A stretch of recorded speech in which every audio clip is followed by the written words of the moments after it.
welcome to Avidly's first podcast, Trending Upwards. Today we're going to be discussing indexing issues with your website. Yeah, so I will be asking Anthony a few questions. We didn't introduce ourselves. Yeah, let's introduce ourselves. I'm Danielle. Hello. I've not been on a podcast recently, so I'm back. I'm going to say by popular demand. By popular demand, yeah. I'm Anthony. I am a fellow SEO here at Avidly, formerly D22. And we've been getting a few, we've had a few new websites, haven't we, that have been suffering from indexing issues. So we thought it was kind of a hot topic to discuss and hopefully bring some awareness to the issue as well with clients if this is something they're struggling with and what to look for. Yeah, so I'm going to quiz Anthony today and get all the knowledge from your brain. First question, what are the common issues that we've come across in the past year? Right, past year. So most recently, over the last couple of months, we've had clients that have had websites built by other agencies that just weren't getting indexed. Content wasn't ranking. And they didn't know why. We even had, strats coming to us and they weren't really sure. And obviously it requires quite specialist knowledge to look into these things. Some of the problems we've experienced are whilst the sites appeared to be mobile friendly, they weren't actually mobile friendly. They were failing the Google mobile friendly tests. Which is a problem. Google uses mobile first for indexing. So if your website isn't mobile friendly, that's going to be a bit of a red flag. One of the other issues, the problems that they were having was a lot of their website was built in, or websites are built in JavaScript, especially the menus. Now Google's guidelines does say that it can crawl and index JavaScript, but quite often that's not the case, despite what they say. And looking at these websites, it appeared that Google wasn't able to crawl the menus and find a lot of these links. So that was another problem, kind of finding and indexing these pages. One of the other problems that they had was, firstly, they weren't submitting sitemaps. So that's just an easy way of telling Google, these are all the pages on my website. And off that, there was a lot of problems with Google actually indexing those sitemaps. So when I did submit those sitemaps, Google couldn't actually index them and crawl all those pages. So it was another red flag there that was sort of preventing the crawling of this website. And I think with SEO, if you kind of break it down, one of the key areas is, you've got to have good content, you've got to have good links, but you need Google to be able to crawl your website effectively, to find the structure, to find all the pages. It's probably quite hard to spot because we get some clients that have a brand new website, new blog with not many blogs on it. We're writing the content. How do you kind of pick the issues up? Is it with time you just realise there's no rankings, or? Yeah, it was something that got flagged to me by one of the strats. He kind of mentioned, he asked me to look into it. He was like, look, we're not getting any rankings on our content. The content's really good. What's the problem here? And it requires quite a lot of experience to be able to find these issues and to look through the site, because there isn't really a kind of fixed template of things to look at. You need to spend quite a lot of time looking at the website in order to identify these things. Usually there's one red flag, but sometimes there's kind of multiple red flags that you're kind of missing and aren't checking. But yeah, thankfully it's something that we picked up quickly and have resolved. But I won't name any names, but it was quite a big client. They'd had the website built by quite a large agency, and it's a shame that there weren't any SEO considerations when building that website. And obviously that's something that happens quite a lot, doesn't it? It happens a lot. Yeah, a lot of clients come to us. I was on a call last week where they moved domains, they redirected their website to a new domain, and they lost a lot of traffic, and it was because the redirect map wasn't done properly. Obviously, here at Avidly, we take that quite seriously when we're doing a web project, making sure that we're redirecting all the URLs and doing all the SEO best practices and keyword maps and things like that, don't we? So, so often it's an afterthought. It's here's my website. Can you SEO it? Yeah. And it's like it's a bit late. You've kind of missed the boat a little bit. Obviously, we can retroactively fix those things, but yeah, it's one of those things that should definitely be considered if you're getting a new website, to make sure that there's an SEO or working on that. But if you get a website through us, you'll get that. It's like you said, it's often looking at a few different things, and it's not always that simple to just go, oh, we've done these checks and it's all working fine. Do you have any like best practice tips that you could do as soon as a website's launched, or as soon as a client comes on how to check everything's working as it should be, to avoid this sort of thing happening? Yeah, absolutely. So the strats here have got a fairly good awareness of SEO, haven't they? And I think it a lot of the time it's too technical for them to find these things.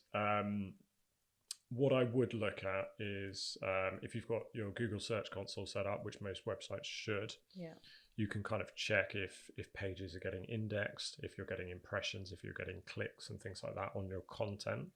So you can look at your blog pages, for example, if you're struggling in that area. And you can kind of identify if they're not getting crawls. So you can almost see what Google can see. You can kind of you can just enter those pages into your Search Console, and Google will say if it's got kind of any issues with that page. It will flag if it's mobile friendly and things like that. So that's definitely the first point that I'd check. Secondly, I'd probably do a site search in Google. So if your blog's on a subdomain, for example, you can just enter site SITE : and then put the blog in, or the subfolder, or the domain, and then you can see all the pages that Google's indexing on your website. That was one of the things that we had to do for one of the clients, and I think 1 or 2 pages were getting indexed. So that's kind of an immediate red flag that there's a problem there.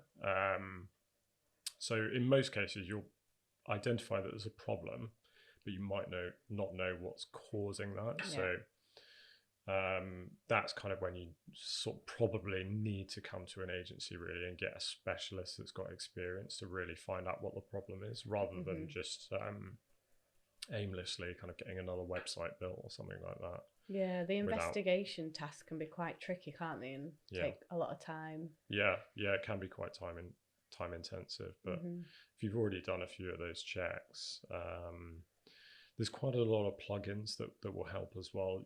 Disabling JavaScript, disabling CSS, things like that. You can just get an idea of what Google's seeing. Even looking at the cache of a web page. So if you just take the URL and put cache : and then the URL, you'll see the Google cache of the page. That can give you a good idea of what Google's seeing and indexing, and that's where you can kind of outline. You can see a lot of the issues with JavaScript if stuff is being hidden from Google, or even cloaked. Essentially, a lot of developers try to hide certain elements, maybe for design, but certain bits of text might be hidden, especially on mobile pages. This is why you need an SEO to say, don't do that. That's it. Sometimes what's acceptable design and dev sometimes isn't with SEO, so you never fully get what you want. You never get everything you want SEO, but it's just talking it through. And that's important. Really important. My last question is, what are some of the fixes we've done for clients when they've had this sort of issue? Obviously they'll all be completely different, but sometimes it can't be fixed and it's a new blog maybe, or worst case scenario is you need a new website or a new blog. If you're keeping the same designs, it's not as expensive. It can be quite quick to fix that website if you've got a design that you like and it's converting well. That's worst case scenario. Really, hopefully, it's quite a simple fix. So quite often, we've seen websites that are either blocked in robots or have no index tags on certain pages and things like that, and they're quite simple, quite quick and simple fixes that you wouldn't spot otherwise. You're not going to know if your page has got a no index tag, especially if it's a new blog. Developers will often block the page in robots and add no index tags whilst they're building the website, and they then forget to take these off when the website goes live. And it's not always something they'd check, but it's something an SEO would check. That's why it's so important to have an SEO involved in the process, just to make sure that these checks are being done.